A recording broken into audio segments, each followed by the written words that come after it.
So the Big Ten is kind of split up into two divisions. We got the East and the West. I'm going to start with the West here, just because it's more of a tie to me. I live in Nebraska, so we got Nebraska State, or Nebraska in there. We're a Cornhusker State, that's what I was trying to say. So going from the top up, we got Purdue, Illinois, Minnesota, who aren't really great teams. Minnesota is one of the better teams out of that group, where they have a better defense. Their offense isn't fantastic, but they got a good defense. And then we got Nebraska is kind of the middle team there. They won their bowl game. I think Tommy Armstrong just made too many mistakes, and they lost a lot of games at the very end. Very end of the games, they lost like 4 straight, like on the last possession, or the very last play of the game, kind of thing. And that was kind of fluky, but I don't see it really happening next year. But Mike Riley's got a good coach there, and he's gonna be good, I think. Wisconsin, Northwestern, and then Iowa are the top 3 teams in the Big Ten West. Wisconsin's always a perennially good team under their coach, and I think they have a good running system. They don't really produce really top flight running backs, but they got a good running back system, just like Alabama, where they just kind of plug and play, and they're gonna get like 1,000, 1,500 yards a year. And I think they're gonna be set for a couple of years. They got Stave, who's pretty good. I think he might be a senior though. I can't remember. But their coach is a really good coach, so he's got good recruiter and all that stuff. Northwestern, perennially good defensive team. They beat Stanford early in the year, and I think that they're going to be up and coming. I don't remember who they played in the bowl here. They played Tennessee and they lost by a lot. They need to fix their offense a lot. Their defense is really good, but their offense needs to be better. Their defense was top 15, or was number 13, in fact, in the total defensive category, just yards allowed and stuff like that. So then we end up with Iowa. And I'm going to talk about Iowa here in just a moment. I'm going to talk about Iowa, Ohio State, and probably Michigan State.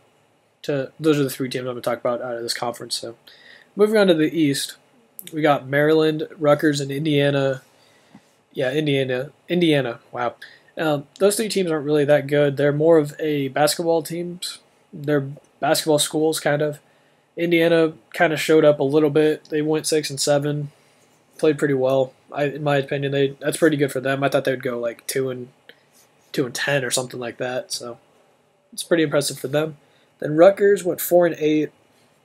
Rutgers really hasn't been the same since Shiano left and the Eric LeGrand thing, so we're going to figure out if they're good next year.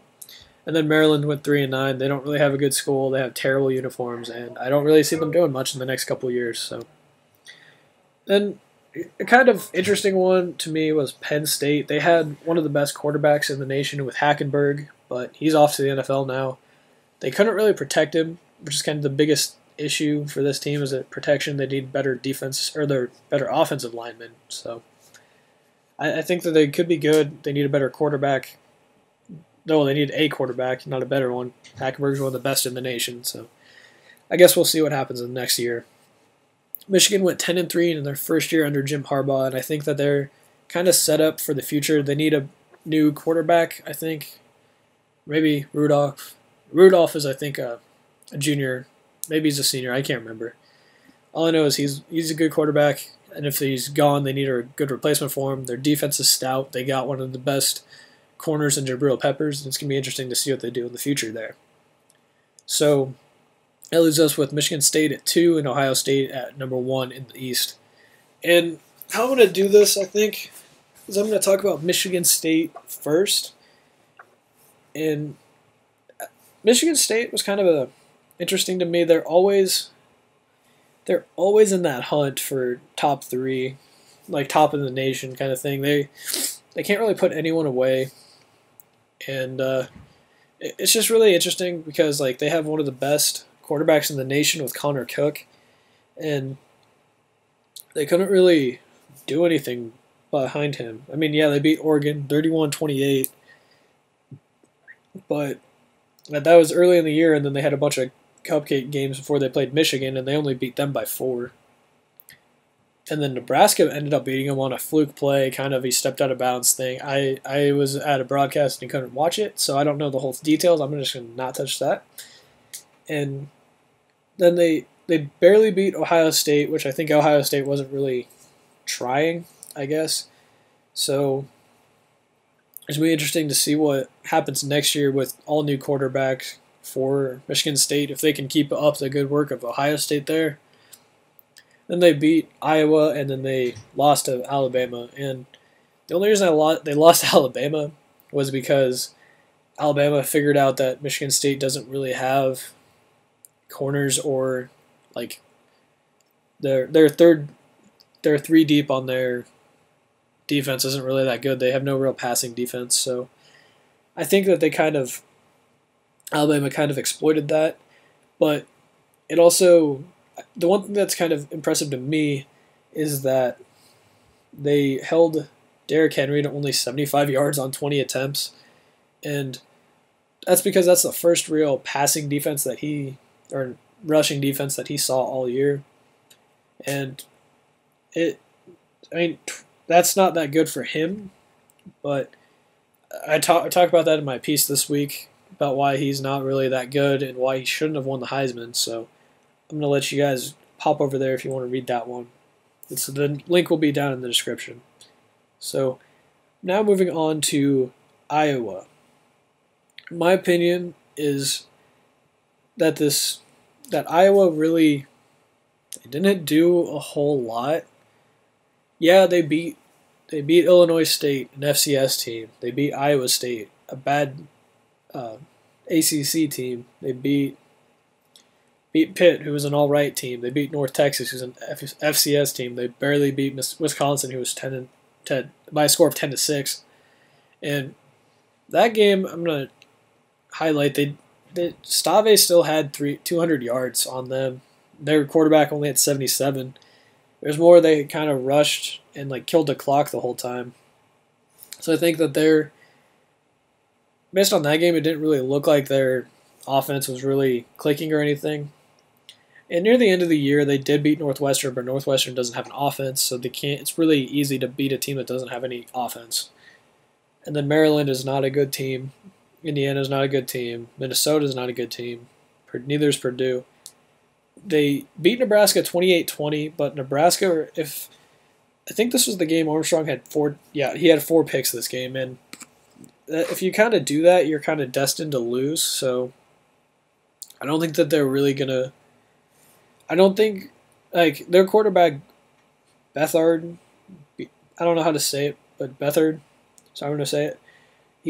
He's not really insanely good. He's a game manager. He never topped 300 yards in a single game, but I think I said this all year long. They were kind of frauds, and I know a couple other big media heads. I mean, not saying that I am, but ESPN and Fox Sports, Colin Cowherd said that they're frauds because they never played anyone, and they really didn't. They should have lost to Nebraska, and then Michigan State beat them 16-13. But the time of possession is the biggest thing here, and Michigan State controlled it for 40 minutes, just basically running the whole time. And they kind of controlled that. I mean, Iowa, who is averaging 200 yards rushing or 300 yards rushing the whole season, they only got 52. And they were playing from behind most of the time, so they didn't really get that. Michigan State's one of the better teams in the league because they figured out Iowa, but Iowa's kind of a fraud here. And then I'm going to just talk about their bowl game real quick. Their quarterback, Bethard, had 239 yards, which is about right for him. And then Stanford kind of shut down the run on them. It looks like Iowa only had 48 yards rushing, but they were behind the whole game, basically from the first pass play where McCaffrey got it and ran for 75 yards off the first play. I mean, it's hard to stop him, obviously, but Iowa was kind of just they were like, oh, hey, we're really good because we beat up on a bunch of lower-level teams. But then they go and just get destroyed by Stanford. So I guess their defense is something to look back on, but I think their offense is going to be really good with Bethard and their running back situation that they have. So I guess they're going to be good next year, but if they play that piece of cake schedule, they're going to be in the conference championship again. So I guess it really doesn't matter if it depends on their schedule. So I'm going to move on to Ohio State quickly. Ohio State also played a somewhat easy schedule until they got to their about a little bit into the second week of, or I guess it'd be third week of conference, is when they started to pick it up. And Ohio State really didn't look good at all this year because they were kind of coasting because they were just coming off the championship and all that stuff. And it kind of showed in their Michigan State loss. But it really doesn't matter what they did all year. They were kind of between JT Barrett and Cardale Jones. They couldn't really decide. They picked both of them, played both of them. Like, I remember in the very first game of the year, they kept switching back and forth, and they finally settled on Barrett. Then Barrett wasn't doing so good, so they went back to Jones, and they just went back and forth. But I think it really shows that in their last two games, both against top 10 opponents, they absolutely blew them out with top-tiered offense. They beat Michigan, 42-13 behind Ezekiel Elliott, which was what they should have done all year. And then they beat Notre Dame, again behind Ezekiel Elliott, and then a little bit of Barrett passing. They beat them 44-28. I think that they have a lot of potential. I want to see what their running back situation is next year without Elliott before I say that they're going to be good. They got JT Barrett, who's one of the best quarterbacks in the nation, obviously. And I don't really know who their backup running back is there.